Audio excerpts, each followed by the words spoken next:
kan no koma duwa is Ines Yosam Odur Ebii na bino bere ni kiro wario chambishel mana duma para chelle ya yom me ko bone wan Owitong abon poha wana ye ni wana kan no koma duong Yosam Odur Ebii kede notte kede kuch kede mara wana bero peny kada chel kede Owitong ameti Lango Cultural Institution menga to tell we you binu bero Professor Wilu Kulu meno biro kada chel kede RS Tego kada chel kede Dr. Ororo ater wata kede wa an Owitong Dr. Loro Chen kada chel kede Anthony Lobo Dur mo bero wota won nyasi kada chel kede Speaker me Ateko Monpel wana bero Grand Pacific Hotel Aworo hotel issuing a joint communique onyo duonwa ame wano kero kara chiel teko bune yikko aduong Yosam Odur Ebii Owitong dushu melao bino tute ye achalo Owitong melao abon poha moro kiken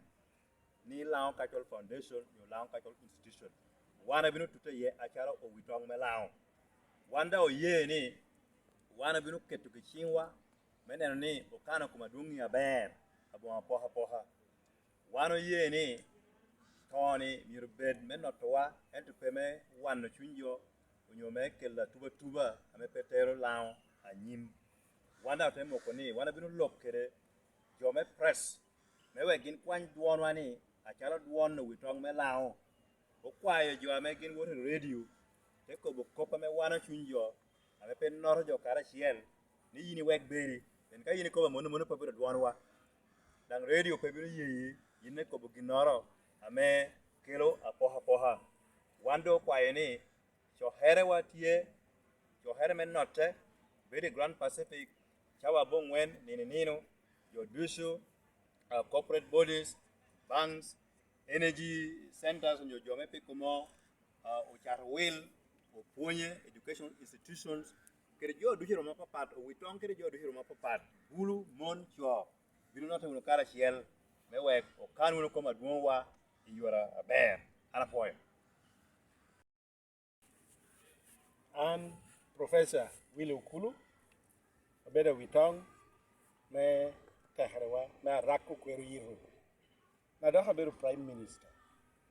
me won yashi me la kita mau kere gase amitu moko bot la long ame tia winywa chawa man ni manu kopa me Dr. Lori okobonu tia teni wano beru ping I led a delegation na moya from Wonyashi Melang eka to biru wate kere jo me pacho kwena peko porie kara chiel kere jo ame konye tich to beru ping te nyamulo ka pol da te moku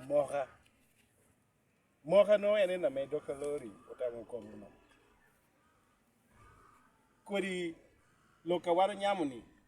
udonyo chalo bala aduogi me jema metie wori wiyama yu lepti ye ayedang ti ye kwanyu woro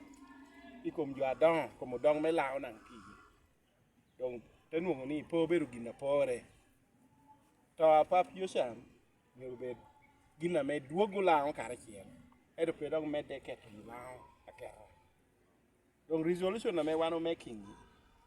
kara chiel kere family kere tahere the late apap Yosam Odur miri walong kie ka chiel kiken ni lao long yi here mabo yi ka pap yana pap no beru won nyashi ame hotelo lao long po hotelo kai rionge tor kiken et hotelo lao long en gino miyo jo duchu miro jingi kara chiel donc man tie me chwalo ngech bot jo yo kacha ame oberu winyu jemi moga meti negative message do tia bini chani oberu en ame the real one ame direction tie menen no kireme tiro lao we yikapap be da me kelo kuogo bedo me kelo woro ikom lao pien wena pol abini lao pe miru bin enwong wow ti keda poka pe miru bin enwong wow ti keda otiuti mera me kelo lanu wan po mita lanu eno mi wano donyo kede ko di tammi dang manu bena chakki me ko di ribere ni wuri nge wonu history me kuku me loj ne te kwa eto manu bena chakki me ribere adan gen watieni ko di wat tabera ro chakero ko ikom to apapi le ko watieni miru medda mera na me laundu do bet ka di achiel ana po yu an yo gwalo ye Frederick bedo located in Paul and bedo Prime Minister me Lango Cultural Foundation me Muzee Yosam Odur Muzee Yosam Odur me bedo wanyasi eni biong etereno ginan ka tia mituko bano nok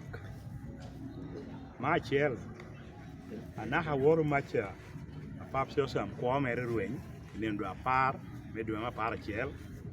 2025 cha apar dake apia riome odiku alohi jo apol pot pera winyo ngatora mang jo ana loko ke gini tia kompani wano dago Yosam jo duchi level apu patana loko ke gi Uganda kan jo oho jo duchi ko bi aduongi wano no maro aduongo tiuti chatek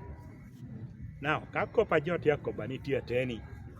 ada ngator pot pero ko bani gino no pe o maro Yosam chawa ni dong o perdo ko peke to ngo agin tia ko bono idich pe o ko ka ko bani no mara duong Yosam no mara do yes o maro so amando timo ngo chawa ni me kanne na mario ana mita po gorewa amegino yai Lango Cultural Institution yenu chaherin menen do ache neno achaki mere me wan bed ma wiyo ko pepe honi wan ka bedo wan jo me Lango Cultural Foundation awora winyo ni wote nani ubinu dango te bedo kedwa kan danga mani cha wan tu loki i press conference ni o ticket gi da unity winyo ngo me man tia yai doga kede ngo tia yai dogi roma and ngo agin tia ko bichawani ngo wan tu ko bichawani you me una Muzee Yosam a decent send off o me wun wot ti waro kede mara ada wan yo mara wun kede tere ni o mo wunu gi noro me chingwa me tie kanot du chamoro nungu wuni ye o beri wunu kara chiel ma tino me pashu wano beri wunu tino lao dushu o chwalo wuna duongwani ka gi noro tie ngator ti ko pere mere moro ko duoko wunu jamino ping keto wunu te we ani kare moro onu wana duonga ni ene bosko gwangi dola da no te loko bosho poko wi ngwen ana hano pera da loko ke dain pengeo kana ti ana pa ngeo kati da mita makie nenu wunu ne gino dogo wa kara chiel da wanu wor no developing wunu lao o mina ni en now be the Prime Minister ni wanu ti wana rio a winyo ka no nye dan pa ngeo ka na hani no nena an podu da no nena da no pot pera ma ho chie man ching jona ana ti makoni me nguto mara me wanu ti kede e kare me pe hamo ti wunu kede ni guy na chwesu ye chao Canada dom en mako ching wani da woti mette ana po yu to dola abeda Owitong me molatar o diakol